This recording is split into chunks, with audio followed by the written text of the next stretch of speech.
नमस्कार, आप देख रहे हैं सिटी पोस्ट लाइव और आपके साथ मैं हूं अंजलि राव। बिहार की राजनीति में घटनाएं कभी ठहरती नहीं हैं। महागठबंधन की एक अहम बैठक से पहले आरजेडी विधायक रीतलाल यादव के न्यायालय में आत्मसमर्पण के राजनीतिक पारे को और ज्यादा चढ़ा दिया। आपको बता दें, उनके इस कदम ने न सिर्फ पार्टी की छवि को प्रभावित किया है बल्कि विरोधियों को भी हमले का एक नया मौका दे दिया है। रीतलाल यादव जो लंबे समय से विवादों में रहे हैं, अपने भाई के साथ कोर्ट में आत्मसमर्पण पहुंचे। ये घटनाक्रम उस समय हुआ जब पटना में महागठबंधन के सभी प्रमुख नेता चुनावी रणनीति पर मंथन करने के लिए जुटने वाले थे। ऐसे में यह आत्मसमर्पण केवल कानूनी प्रक्रिया नहीं बल्कि सियासी बहस का मुद्दा बन गया। आपको बता दें, आरजेडी प्रवक्ता मृत्युंजय तिवारी ने इस पर प्रतिक्रिया देते हुए सरकार पर विपक्ष को परेशान करने का आरोप लगाया। उन्होंने कहा कि रीतलाल यादव ने न्यायालय में आत्मसमर्पण किया है, अब कानून अपना काम करेगा और पार्टी कोर्ट में अपना पक्ष रखेगी। उनका दावा है कि यह सब विपक्ष की आवाज को दबाने की रणनीति का हिस्सा है। इसी के साथ साथ आपको बता दें कि दूसरी ओर जदयू के मुख्य प्रवक्ता नीरज कुमार ने इसे तेजस्वी यादव के लिए एक खास सौगात बताते हुए व्यंग्य किया और कहा, जो विधायक समाज में डर फैलाते थे उनका गृह प्रवेश अब जेल में हो गया है। इससे भी तीखा हमला भाजपा विधायक प्रभाकर मिश्रा ने किया, जिन्होंने कहा कि नेचर और सिग्नेचर कभी नहीं बदलता, आरजेडी का नेचर ही अपराध करना। और इन प्रतिक्रियाओं से यह स्पष्ट होता है कि बिहार में राजनीतिक संवाद अब व्यक्तिगत आरोपों और पार्टी की छवि को नुकसान पहुंचाने वाले बयानों में तब्दील हो चुका है। हालांकि रीतलाल यादव का मामला कानून के दायरे में है और न्यायालय ही तय करेगा कि दोषी कौन है और कौन नहीं है, लेकिन सियासत इसे एक हथियार की तरह इस्तेमाल कर रही है। इस पूरे प्रकरण से एक बड़ा सवाल उठता है कि क्या राजनीति अब चरित्र से ज्यादा घटनाओं और छवियों की लड़ाई बन चुकी है? क्या कोई भी कानूनी प्रक्रिया अब निष्पक्ष रूप से नहीं देखी जा सकती? अब क्या कुछ कहते नजर आ रहे हैं यहाँ पर सारे प्रवक्ता और नेता, क्या कुछ कहते नजर आ रहे हैं? आपको छोड़े जाते हैं उनकी बातों के साथ। का भी उपलब्ध कराया गया विरोधी को प्रशासन के द्वारा और उसे बोला गया तुम हत्या कर दो रीतलाल यादव को, हम तुम्हारे ऊपर केस नहीं होने देंगे। 56 में उसको मेरे ऊपर चलाने की साजिश रचा गया प्रशासन के द्वारा।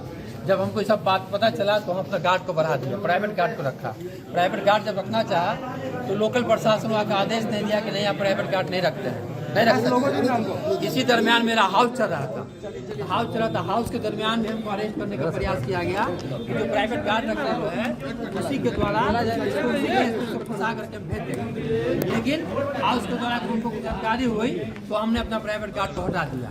लेकिन कल की बात है, ये सब जो रचना के केस रचा गया ये बिल्कुल निराधार है। इसमें सिर्फ पंचायत हमने किया है 41 number, 40 number, 48 number, 36 number, 37 number सारा प्लॉट ले चुका है बिल्डर गौरव कुमार, राकेश कुमार, जौला प्लॉट है। 38 नंबर, 39 नंबर जो गरीब तबके के लोग रहते हैं वो लोग प्लॉट लेना नहीं चाहते थे। उन लोग के घर पे जा करके महिला के द्वारा धमकी दिया गया, उन लोग के साथ बाउंसर के द्वारा धमकी दिया गया, उन लोग के साथ आपराधिक तत्व के लोगों के साथ धमकी दिया गया, मारपीट किया। सारा उन लोग के पास वीडियो रिकॉर्डिंग है। जब प्रशासन चाहेगा मांगने के लिए मिल जाएगा उसको। उसके बाद रूपसपुर थाना के द्वारा भी धमकी दिया गया कि तुम जमीन दे दो हमको और नहीं दोगे तो तुमको केस फंसा करके भेज देंगे जेल हम। उसके बाद जो लोग बोला कि हम जमीन नहीं देंगे, मेरा पुश्तैनी जमीन है, बाप दादा के इंसान है, हम कैसे जमीन दे दें, नहीं देंगे। उसके बाद में लोग बिल्डर का किया, गौरव, राकेश, जौला, ये सब मिल करके का किया, उसका चारों तरफ से बाउंड्री कर दिया करकट के द्वारा।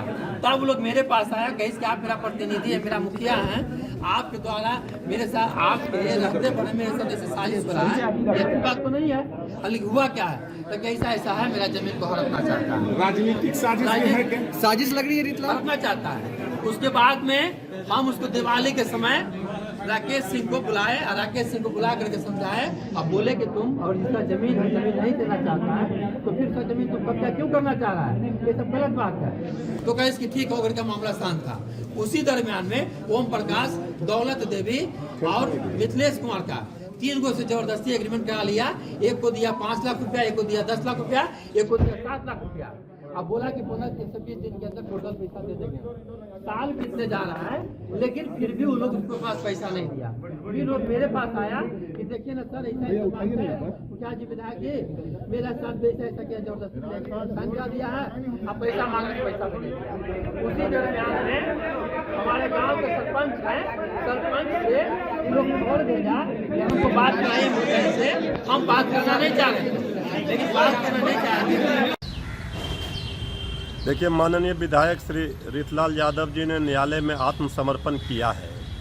ये पूरा मामला क्या है, उनके जो कानूनी सलाहकार हैं वो बता रहे हैं, लेकिन विपक्ष के नेताओं को परेशान करने का तो हर हथकंडा सरकार डबल इंजन की अपना रही है। अब ये क्या है पूरा मामला, कानून अपना काम करेगा और वहाँ जवाब दिया जाएगा। लेकिन ये सबको पता है कि आज विपक्ष के नेताओं को परेशान करने का सरकार ने पूरी तरह से ठेका ले रखा है।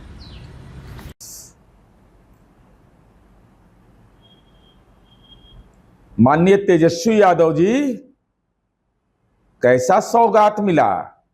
आज महागठबंधन की बैठक है और आपके राजनीति के रत्न जो समाज में खौफ पैदा करते थे, माननीय विधायक रीतलाल यादव, आज उनका गृह प्रवेश होगा जेल में।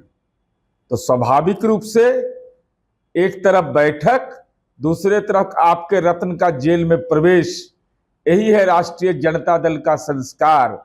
अभी तो शुरुआत हुआ है, अभी तो आपके और विधायक जेल से बाहर है जिन पर मुकदमा दर्ज है।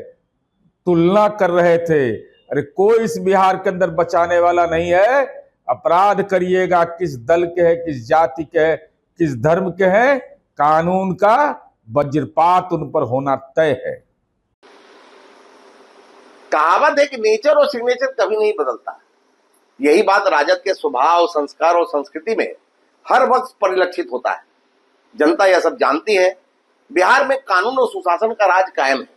यही कारण है कि पुलिस अपना काम कर रही है और राजद के रंगदार विधायक को कानूनी डर जब सताती है तो उन्हें सपरिवार व्यवहार न्यायालय में आत्मसमर्पण करना पड़ता है। मैं फिर आपसे कह देना चाहता हूं कि हमारी सरकार न तो किसी को बचाती है और न ही किसी को फंसाती है। जो जैसा काम करेगा उसको उसी के हिसाब से कानूनी प्रक्रिया में तौला जाएगा।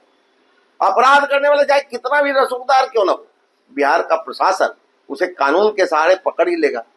अब राजद के लोग यह भूल जाएं कि लाठी डंडा और गोली की सरकार रहेगी। यहाँ की जनता जागरूक हो चुकी है। अब कलम का समय, लाठी और डंडा बीते दिनों की बात हो गई है। तेजस्वी जी, अब भी अपनी प्रक्रिया में सुधारना है, अन्यथा जनता आपको नेस्तनाबूद कर देगी।